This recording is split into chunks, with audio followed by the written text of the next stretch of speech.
Okay, again, it's Algebra 2. We're doing section 1.1, chapter 1, section 1. These are the core concepts. There are three core concepts we have to deal with. The first one has to do with bounded intervals on the real number line. And this is all about how to notate it in different ways. In both, we're going to do it in inequality form, interval notation, as well as graphing it. And just to read this real quick, we're going to let A and B, those will be our two variables, such that A is less than B, and they are endpoints, okay, of the four different bounded intervals. And those bounded intervals are basically going to be greater than, less than, all that sort of stuff. All right, and we're going to show you how to use that. So a bracket or closed circle indicates the endpoint is included on the interval, and a parentheses or an open circle indicates that the endpoint is not included in the interval. Okay? So here's what I mean by that. We're going to use four different inequalities. So make sure you have room for four different things over here, okay? So the first one is going to be A is less than or equal to X is less than or equal to B. And we talked about this in the vocab. This basically means A is bigger than X, but bigger than A, and smaller than B. So it's between A and B. Okay? And that's how we would write it as an inequality. Alright? As an interval, we would write it like this. We would put a bracket A, comma, B, with a bracket. Alright? Let me write that bracket a little bit cleaner. And here's what we mean by this. Alright? Bracket simply means, that bracket means that A is included. It's kind of like the little or equal to line down there. If you get a bracket, that means the A is part of the graph. Alright? We'll show you how to do it the other way in just a second. Just like over here. So A and B, because they are both bracketed, both of them are included. They're not just fences. Okay? To graph it, okay, we've got a little number line. And we're going to go from A, stay consistent, to B. Alright?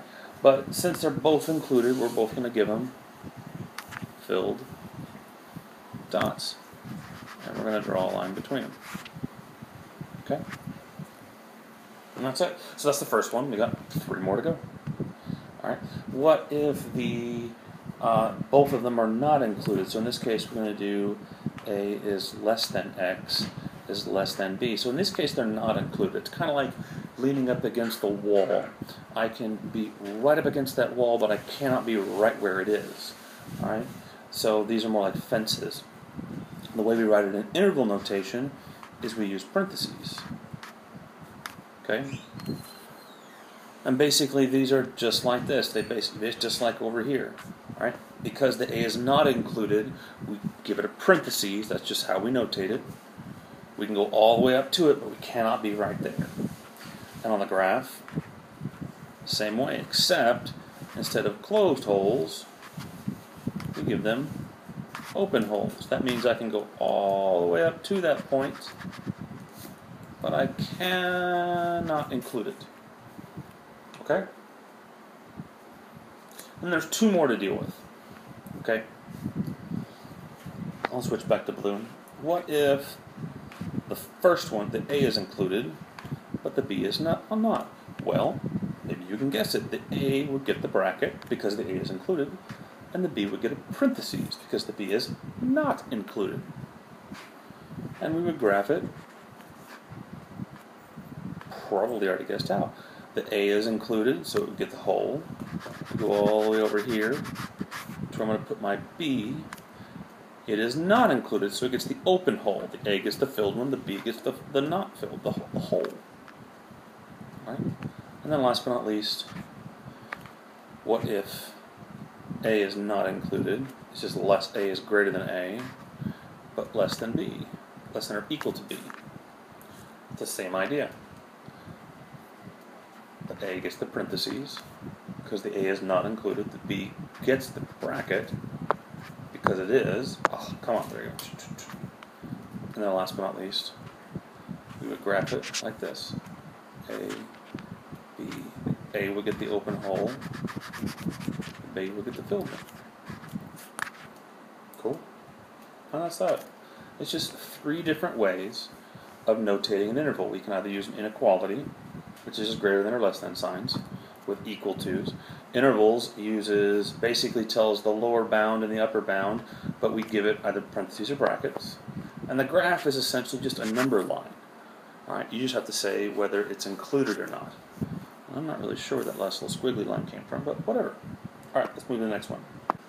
Okay, the last one was bounded intervals. Basically means that they have endpoints. All right, everything has an endpoint.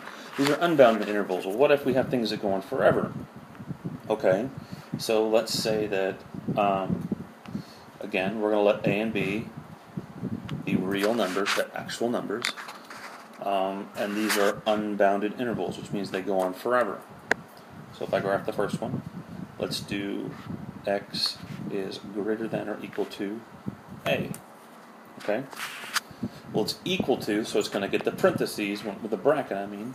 So for interval notation, the lowest point is x, and it goes on to infinity.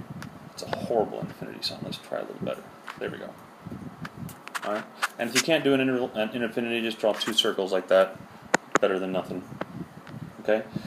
So we go from x to infinity because it's bigger than x, but it goes on forever. The reason infinity gets a bracket, it gets a parentheses, is because it's not a point to include. It's not like the number 4. I can include a 4. Infinity is not something to include. At best, it's a theoretical theoretical proposition that we can't fully prove. Well, maybe we can, but whatever. But that's why we don't give it a bracket, because it's not something to include. It's a direction. All right, the graph. So if I've got a graph, let's go ahead and put an A and a B up there, just like before. If I'm greater than, or if I'm including the B, I'm greater than or equal to, I'm greater than the A, I mean, we're going to go to the right, and we're going to fill in that arrow to show, hey, it goes to the right forever. Cool? All right, you can probably guess the next one. I'm just going to go x is greater than A. And if you want to fill this in from here, go for it.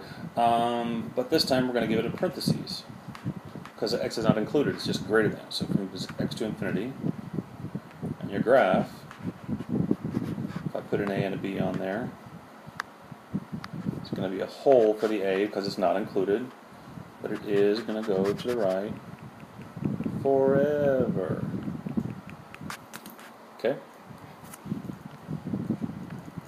The next one. What if x is less than or equal to, let's say less than or equal to b. Let's use the b this time.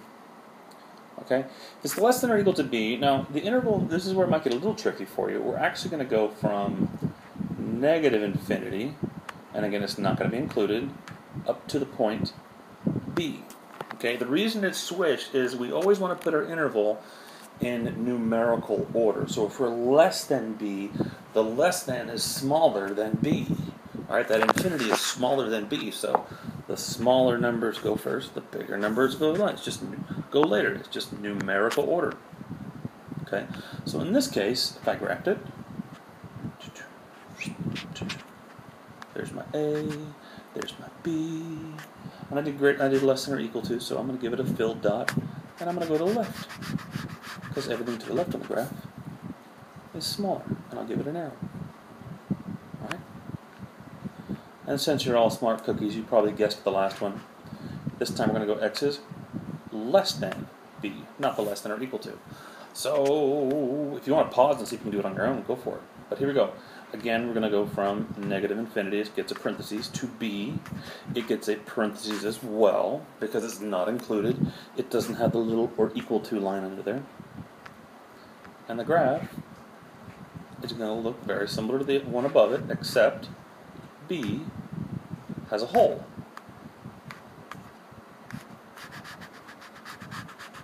Goes right through there to the left. Draw a nice little arrow. Filled in. Right? And as you can tell, Mr. Hunter is an art major, and he expects all of your graphs to be utter perfection. Now, I will say this, for most of your graphs, when we do homework and we do tests, I do expect you to use a straight edge. For this, I'm not as worried about it right now, but you can use the side of your ID. It makes a great straight edge. Just wipe it off if you're using ink, so you don't get ink on your shirt, stuff like that. Anyways, but I can't use a straight edge on this computer program, so sorry. Anyways, let's move to the next one. Alright, core concept 3, set builder notation. Now, if you were paying attention to the vocab, you probably were like, ugh, didn't we just do this? The answer is, yeah, we did. However, I think we need to do this one again because it's a little tricky for certain people, and I understand why. So if I give you this set right here, let's go bracket x bar x less than b close, little curly cube brace thing. Okay, so go ahead and write that down. The way we would read this, we would read it as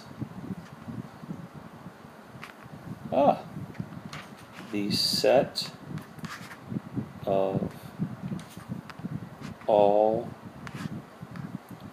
real numbers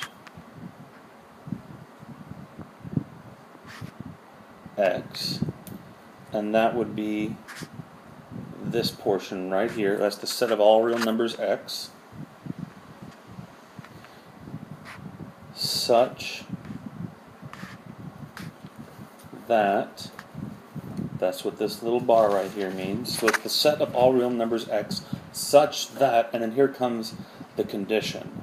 Alright, this last bit is your condition, and we read the condition in this case. This one's such that x is less than b. That would be the condition over here. And that condition can be whatever you need it to be. Alright? But that's how we read it. That's what it means. This basically says, hey, all of the x's, this is what they are. They are less than b. So you can almost read it that way. This is all of the x's that are less than b. Alright? Now this may seem monotonous, but it's actually a very powerful tool. Especially once you get into higher mathematics. It's actually a very convenient thing to use at times. But still, you got to start somewhere. And in plain words, let's give you a couple of examples, okay? Here's what I mean by this. Let's give you another one. So, let's do the set of all real numbers x such that x is less than or equal to a, or x is greater than b. Okay? This is the set of all real numbers x such that x is less than or equal to a, or x is greater than b. And just to kind of give you an idea of what that is, let's give you a graph. It's actually a very straight line for me. Let's give it an a and a b. And here's what that is. I said x is less than or equal to a. So the or equal to means it gets a solid or a whole. It gets a solid dot. Good. And it's less than, so we'll go to the left. Okay. Or x is greater than b. Now it doesn't have the or equal to sign, so it gets a whole. And it goes everything to the right. Okay. Let me clean that. Ah, wow, I just erased my entire arrow. There we go. Okay. Basically, this is a visual representation of what that says. Okay? Let's do another one. Just to give you a different idea. What if the set of all real numbers x such that x does not equal a? Alright? Sometimes it's easier just to straight up use the term not equal, because basically what this means is x can be literally anything. I'll put the a and the b up there. Except for a. So there's a hole there at a. But it can be anything above it, or it can be anything below it. So let's just say, let's give it an actual number. So let's say a is 2. It can be right up butt against, it can be 2.000000001, and everything above that's good. Okay? Or it can be just below it, 1.999999999, but it's not quite 2. Anything up to it, but not the actual 2, and less than. Alright? That's actually an easier statement than trying to define it a different way.